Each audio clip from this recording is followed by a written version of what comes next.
Salut les rebelles. Une petite vidéo faite sur le chemin de ma promenade dans le Luberon.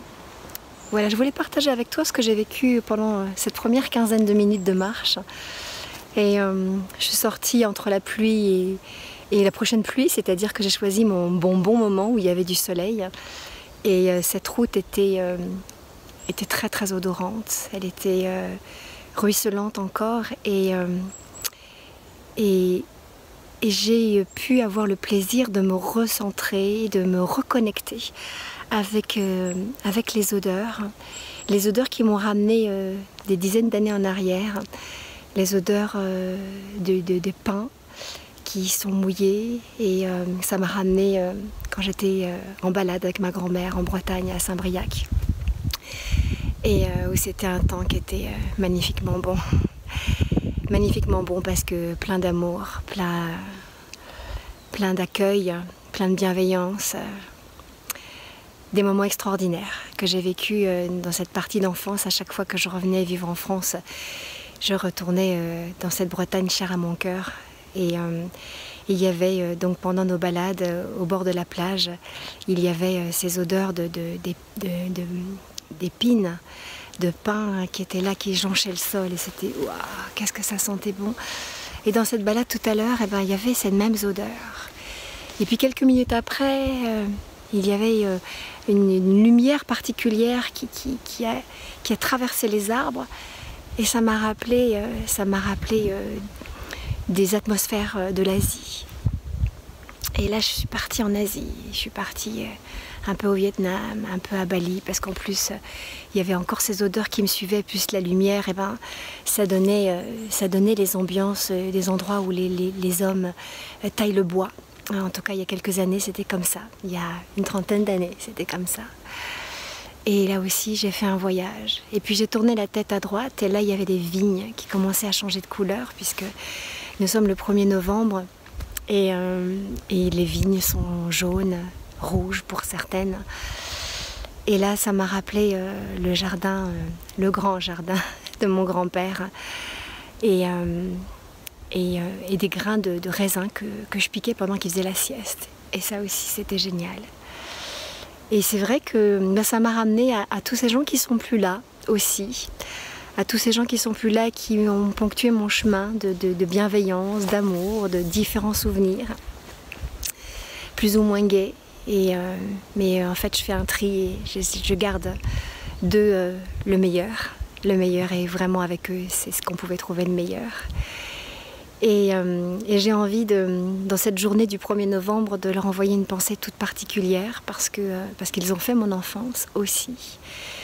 Et que ça me rappelle que la vie est un cycle effectivement, où on peut encenser cette vie qui arrive, cette vie qui s'exprime à chaque instant. Et puis ce passage qu'est la mort.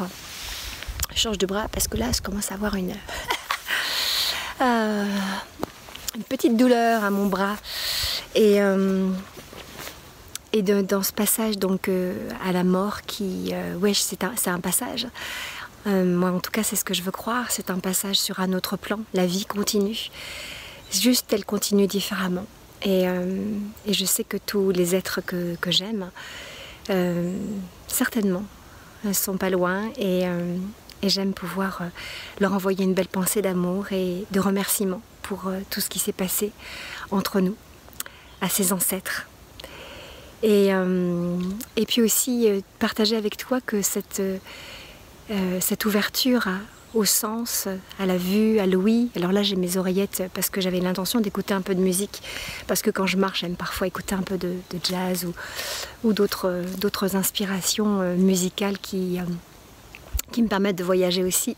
Et là, j'avais envie d'entendre la nature. Et donc, je viens de mettre les oreillettes exprès pour te parler.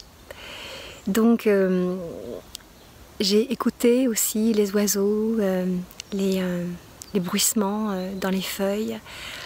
J'ai senti ces odeurs d'humus, ces rayons de lumière qui donnent des atmosphères si particulières. Et cette ouverture au sens, cette sensibilité à la vie, pour moi c'est une véritable richesse. Et c'est certainement aussi un moyen de pouvoir guérir des parties de nous qui ont besoin d'être chouchoutées et qui souvent ne sont pas honorées comme elles le devraient. Et c'est ça aussi qui nous fait souffrir. C'est qu'il y a une partie de nos sens qui n'est pas utilisée. Peut-être le toucher pour beaucoup. En tout cas, j'ai donné un stage de tantra hier pour les femmes. Et j'ai vu combien elles avaient besoin d'être touchées, combien elles aimaient être touchées. Et moi aussi, j'adore ça. Et combien ce toucher, cette connexion par la peau est primordiale. Et aussi peut-être le sens de l'ouïe qui peut-être est trop utilisé. En tout cas, pour ma part, c'est trop utilisé. Je prends beaucoup d'informations, j'écoute beaucoup de podcasts, je suis des gens voilà, avec qui je suis en coaching moi-même en tant que coachée. Et puis je m'informe énormément sur ce que notre monde traverse en ce moment. Donc mon organe de l'ouïe mon organe de l'oreille est très utilisé. Mais il n'est pas assez utilisé pour le silence. Et c'est vrai que dans cette connexion avec la nature, certes ce n'est pas un silence puisqu'elle parle fort, mais c'est un nettoyage de mes oreilles. Et ça fait du bien. Ça fait du bien ce pseudo-silence, ce silence de la nature. Voilà, mais ma proposition c'est que justement tu puisses te rapprocher de ces différents sens, de t'ouvrir à eux d'une façon toute simple, de juste te connecter au toucher, de connecter à cette sensibilité qu'est l'oreille, au goût de l'eau peut-être même tout simplement, au goût de la pointe de miel sur la pointe du couteau. Voilà, te reconnecter à ça pour pouvoir sentir que tu es vivante. Parce que bien entendu que tu l'es, mais est-ce que nous le sommes à 100%? Je ne sais pas, je ne crois pas. Je pose la question, toi, est-ce que tu te sens à 100% vivante? Est-ce que tu sens que tous tes sens sont utilisés et qu'ils sont nourris? Vraiment, je veux bien savoir, et je veux bien aussi savoir comment tu fais pour les nourrir, toi, à ta façon. Puisque nous avons toute notre façon particulière de prendre soin de nous, de prendre soin de nos sens. Et voilà, je serais intéressée de savoir comment toi tu te vis, si tu te sens à 100% dans tes sens, ou à combien de pourcents tu te sens. Voilà. Et puis en fait aussi cette connexion à son intériorité, à sa sensibilité par les sens, c'est aussi une façon de couper aussi avec tout ce qui se passe à l'extérieur dans cette période complètement délirante et hyper intéressante que nous sommes en train de traverser, et de nous permettre de nous recentrer, puisque c'est ça aussi qui est demandé, rester centré, rester sur notre axe, pour savoir ce qui est juste pour nous d'adopter. Et pour moi en tout cas, il est clair que ressentir ce que mon cœur dit, ce que mes intuitions disent, c'est très important. Et je ne peux le faire que si je reste dans des espaces de tranquillité, ou si je ne m'abreuve pas d'informations qui passent à la télé, de toute façon. Voilà, au moins pas ces informations-là, parce que je sais qu'elles ne sont pas correctes, parce que je sais qu'elles veulent nous emmener sur un chemin qui n'est pas celui de ma souveraineté, et pas celui de mon autonomie, en tout cas de santé, et pas celui de ma capacité où on me laisse ma capacité à penser comme je le souhaite.